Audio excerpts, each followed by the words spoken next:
दोस्तों, मैं अरविंद कुमार यादव आज आप लोगों के सामने एक दफ़े फिर से नए मुद्दे पर चर्चा करना चाहता हूं और आप लोगों के साथ डिस्कशन करना चाहता हूं।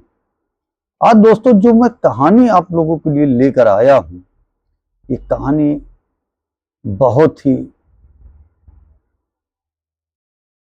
कहना नहीं चाहिए कि इस कहानी में इतने दर्द छुपे हुए हैं कि आप लोग सुनकर आभास करेंगे कि वास्तव में इस कहानी में कितना दर्द है। दोस्तों, मैं अपने घरों में, हमारे घरों की जो औरतें होती हैं, वो हम लोगों के लिए घर का खाना बनाने से लेकर कपड़ा धुलने सभी प्रकार के काम करती हैं। बच्चों की भी देखभाल करती हैं। हमारे घरों में पूरी जिम्मेदारी के साथ अपने दायित्व को निभाती हैं, बिना किसी स्वार्थ के, बिना किसी लालच के। और हम लोग बदले में देते क्या हैं? हम लोग बदले में दोस्तों कुछ भी नहीं देते। और फिर भी हमारे घरों की महिलाएं बिना स्वार्थ के हमारी सेवा करती हैं, हमारे बच्चों की सेवा करती हैं, हमारे घर की देखरेख करती हैं, हमारे माता पिता की भी सेवा करती हैं। बदले में हम लोग कोई किसी भी प्रकार का योगदान नहीं करते हैं, ना कोई धनराशि देते हैं उनको। तो दोस्तों, एक ऐसी ही महिला रेशमा की कहानी में आप लोगों तक लेकर आया। रेशमा का सन 2001 में रोड एक्सीडेंट में मृत्यु हो जाती है। पीछे उनका एक परिवार, 3 बच्चे छूट जाते हैं। और जब किसी का जोड़ा अलग होता है दोस्तों, तो बड़ी तकलीफ होती है। कहना नहीं चाहिए कि मान लीजिए रीढ़ की हड्डी टूट जाती है,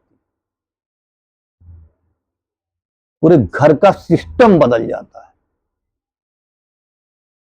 अभी तक जो घर की व्यवस्थाएं महिला कर रही होती है, उस व्यवस्था की भरपाई किस ढंग से होगी, कैसे होगी, ये दोस्तों कोई नहीं जानता। और ना कोई भरपाई कर सकता है। इस कमी की भरपाई कभी भी पूरी लाइफ के अंदर कोई नहीं कर सकता।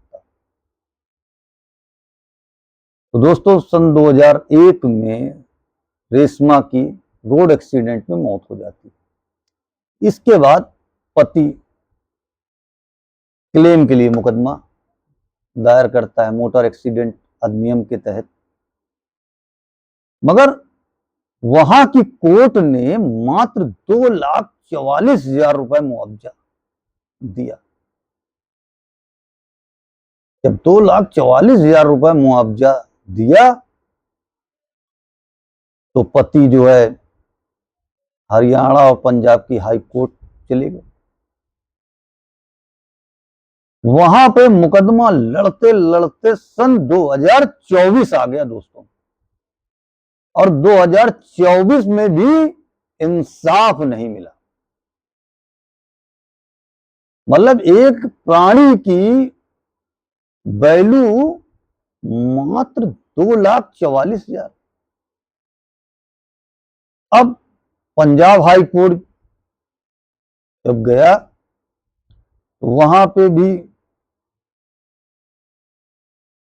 हादसा हो गया। हादसे में होता क्या है कि रेशमा की केस की फाइल जल जाती है। अब फिर से नए सिरे से फाइल तैयार करना, नया सिस्टम पूरे तरीके से, फिर वही भाग दौड़, वही संघर्ष करते करते सन 2024 में पहुंचा। 2024 में जब वो मुद्दा पहुंचा, तो पंजाब हाई कोर्ट ने 8 लाख रुपए का मुआवजा निर्धारित किया। अब 8 लाख रुपया भी किसी व्यक्ति की कमी को नहीं पूरी कर सकता। क्या एक इंसान की जीवन की कीमत मात्र 8 लाख रुपए है? और वो 8 लाख रुपए आके किस आधार पे गए दोस्तों? क्योंकि हमारे घरों की जो महिलाएं होती हैं वो कोई नौकरी करने तो जाती नहीं। तो जब नौकरी नहीं करने जाती हैं तो उनके पास कोई वेतन की स्लिप तो होती नहीं, किसी जिस आधार पे उनकी वैल्यू आंकी जा सके कि इनका इतना मुआवजा बनता है।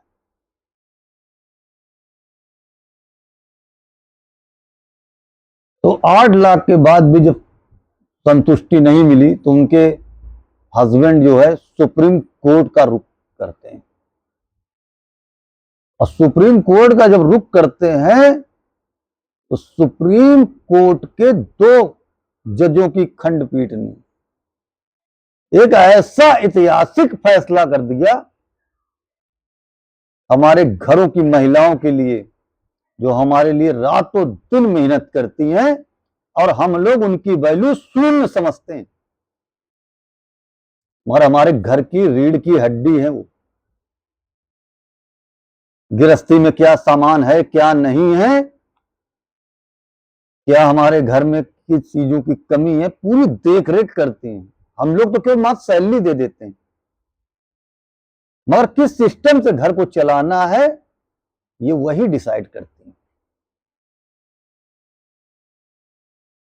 सुप्रीम कोर्ट में ऐतिहासिक फैसला मैं क्यों कह रहा हूं, उन्होंने पंजाब और हरियाणा के हाई कोर्ट के फैसले को बिल्कुल पलट के रख दिया। उन्होंने 2017 के एक केस से आधार पर मुआवजा दोस्तों 68,78,000 रुपया कर दिया।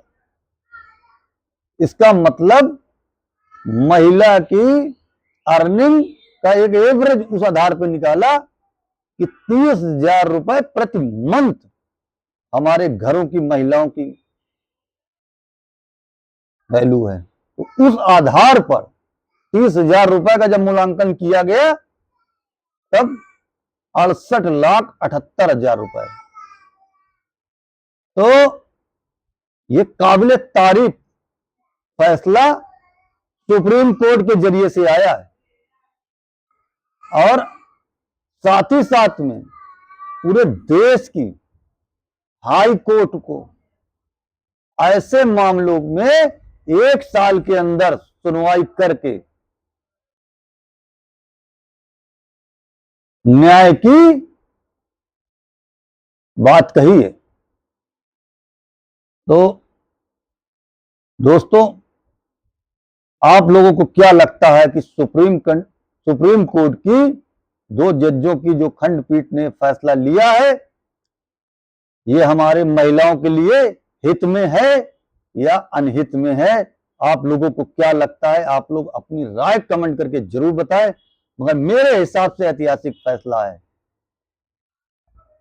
उन महिलाओं के लिए जो निस्वार्थ भाव से हमारे घरों में हमारे लिए काम करती हैं। कि ऐसा नहीं है कि मान लीजिए उनकी कोई वैल्यू नहीं है, उनकी भी वैल्यू अपनी जगह जायज है। तो दोस्तों, आप लोगों को मेरा वीडियो कैसा लगा कमेंट करके जरूर बताएं। मैं मानता हूं कि मैं उतने बढ़िया वीडियो नहीं बना पाता हूं क्योंकि मेरे पास संसाधन की कमी है, फिर भी आप लोगों के प्यार और आशीर्वाद की कामना रखता हूं। मैं भारत का एक आम नागरिक हूं, इतना ही कहूंगा। जय हिंद, जय भारत।